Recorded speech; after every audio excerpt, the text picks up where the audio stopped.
So, you want your drums to hit. You want your beats to just have that punch. I ain't gonna lie to you, I'm not the most genius person in the world when it comes to mixing, but throughout my years of producing, I've learned a bunch of different tips and tricks when it comes to just making sure your beats are just always hitting and that you just stand out from other people. Let's cut the chatter. Y'all know the deal. If you're not already, go follow me on Instagram and Twitter at Kyle Stemberger. And also, if you're new here, be sure to subscribe so you don't miss any of my future uploads. And yeah, let's go ahead and get into this video. So for the sole purpose of just making this video way simpler, I'm gonna be using a melody my friend Ellen K sent me. First tip, I know you've probably heard 1,000 producers say this, but there's a reason you've heard 1,000 producers say this. You gotta be using good drum samples. If your drum samples are not hitting, your beats are not going to be hitting. There's a reason why all the biggest producers only use really good drum samples. Now, where you get them from, at the end of the day, that's up to you. I'm currently in the process right now of making a new drum library called Essentials Volume 1. I've always taken a lot of time to make sure all the sounds in my drum kits are like cohesive and work well together and they're unique.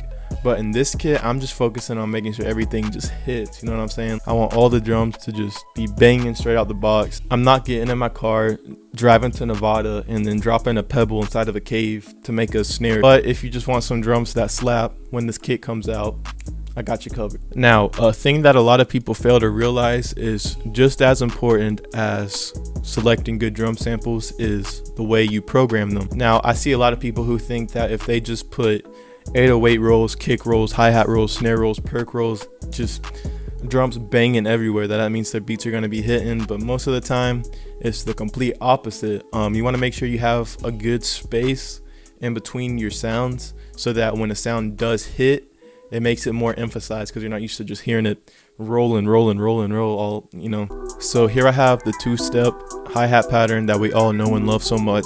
I'm just going to start with this for now. And let's go ahead and fill in the clap too. First tip, most people know, but I'm gonna go ahead and say it just in case there's some beginners watching this. Always make sure you EQ the lows out your melody, just so there's no interference with your 808 and it just leaves a perfectly clean space for your 808 to hit. All right, so on the 808, on the first half, I have a different pattern, and on the second half, I have a different pattern. Listen to this right quick and just think honestly in your head which one of these just kind of hit more, all right?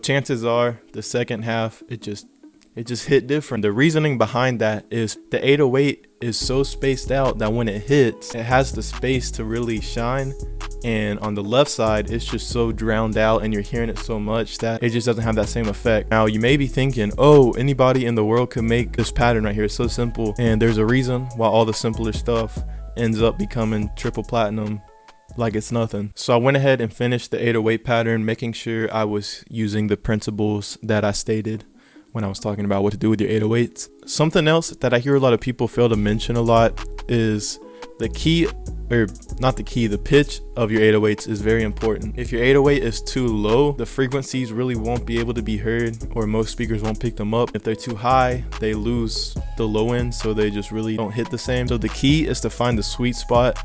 For me personally, I don't like going much lower than a B, and I don't like going higher than this A really. So right here is kind of like my sweet spot when it comes to 808s. So I'm gonna try and pitch this melody up a little bit. So this key, you can just tell right off the bat, the 808's just hitting so much cleaner when it's at this higher pitch. And I prefer this one a lot over the first one. So you got your 808 in the right pitch. You got a good 808 pattern.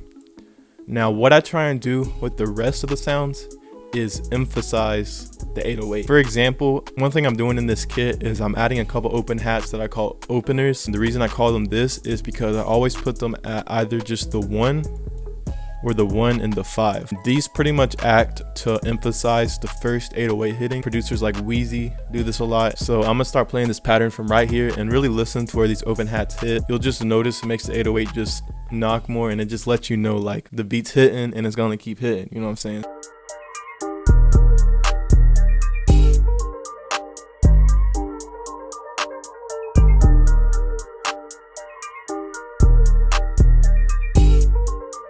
We got our opener hat hitting now. So now I'm gonna go ahead and add a snare. Pretty much the same concept with the snares. I try not to overlap my snare and my 808s. Sometimes they can sound good, but I just kind of try to fill in the gaps and just, like I said, emphasize the 808. There really is no secret to this. You just got to use your ears and just hear the rhythm in your head and just replicate what you hear in your head, I guess.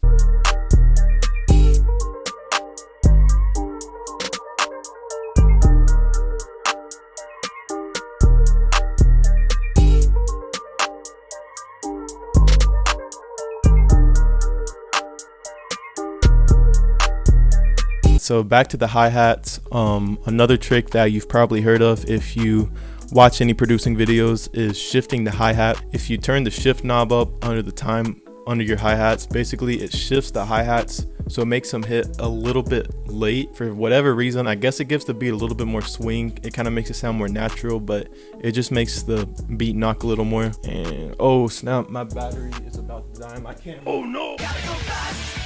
Back to the hi-hats. When it comes to the hi-hat pattern, it's pretty much the same concept as the snares. Just make them emphasize the 808 pretty much. Unlike the snares, I don't have a problem with making my hi-hats roll when the 808 hits. Just kind of go with your gut and just draw in what you feel. You just kind of have to feel the beat, hear the rhythm in your head. Whatever you hear, draw it out.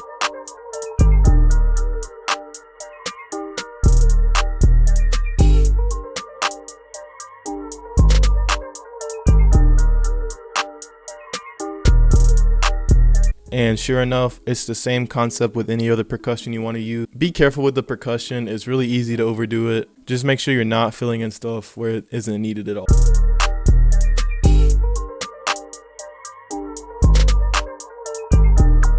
And I'm gonna add one more open hat right here, right after the perc hits.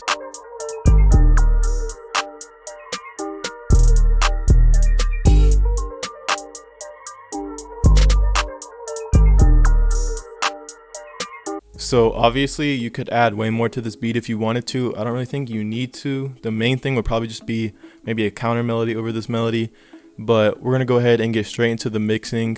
Now this is where a lot of people screw up bad. They either overdo it or they underdo it. So you could export it like this. It by no means sounds horrible, but it definitely doesn't sound like anything special. So first things first, make sure your Fruity limiter is off if you even load your project with one on. Pro tip, go to File, New from Template, change default template, and just change it to the one empty. That's what I use. It has it so there's no limiter when you load a new project. Get Fruity limiter out of here. And when it comes to the individual sounds, I really don't do much other than just level it. I may add a little bit of high end on the hi-hat just to make it cut through a little bit more. And I just realized I never used the kick, but I don't really think it needs a kick. Anyways, I'm just gonna go ahead and level this. I'll show y'all any EQing or post effects I add if I do add any. And yeah.